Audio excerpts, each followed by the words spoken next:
Hello everyone at West Ham Network. Welcome back to the Rush Green car park following another pre-match press conference with David Moyes. Of course, West Ham face Newcastle United tomorrow night at the London Stadium.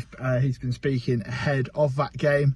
In terms of team news, not too much of an update. The only major one is Jonty Colman. Obviously, he missed the win over Southampton on Sunday after coming back from international duty with Italy with a knee injury.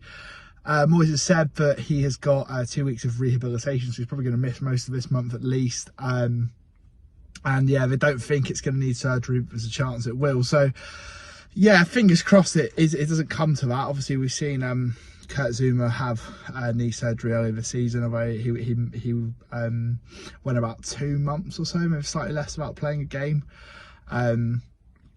So yeah, it was obviously a big miss. Although much of that time he wasn't playing was during the World Cup break.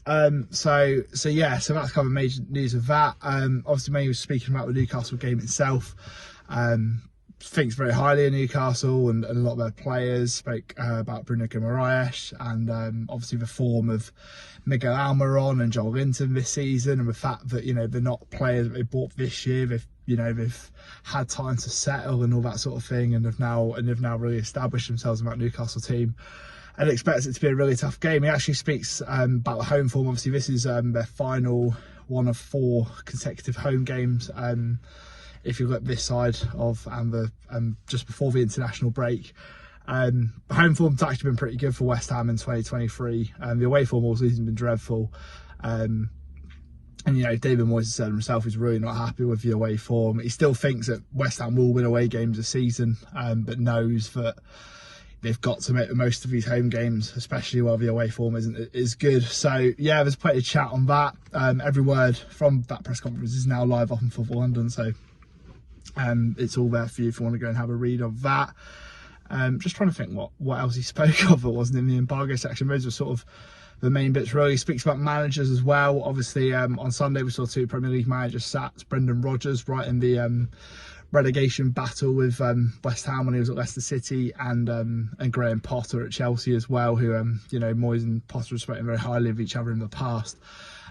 So yeah, I think that's 12 managers sacked in the Premier League this year, which I'm pretty sure is a record. So Moyes was speaking about that and how managers are often not given enough time. Obviously, Moyes has felt the opposite effect of that. There's been plenty of windows or chances where he could have been sacked this season, but West Ham have stuck by him. Now they're 14th, and hopefully they can sort of build on that and secure their safety in the relegation zone, avoiding the relegation zone, I should say. Sorry.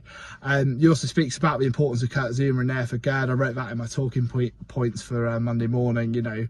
I think their partnership's going to be so crucial. They've hardly played together all season, but when they have, it's often been pretty good. So, fingers crossed that can be a key. Obviously, Gerd getting his first goal at the weekend against Southampton, and those who can remember a couple of months ago will remember, how impressive he was against Newcastle up at St James's Park. So, yeah, fingers crossed that West Ham can get a positive result and build on that good win over Southampton, or needed win, I should probably say. But yeah, that's it from me. As I say, we'll see you all against Newcastle tomorrow night. Thursday night, of course, is a Youth Cup game against Southampton. Semi-final, West Ham's first. It's 1999. I've done a long feature on Football London today. Spent Friday morning with Kevin Keane, the under-18s manager, and Kelly Brown, the head of the academy. So yeah, some really good stuff on them, on the state of the academy and the game and that sort of thing. So yeah, that's definitely worth a read. And then yeah, another one of these videos on Friday before Fulham. And then yeah, off to Fulham on Saturday. Thanks very much for watching, and I'll see you all next time.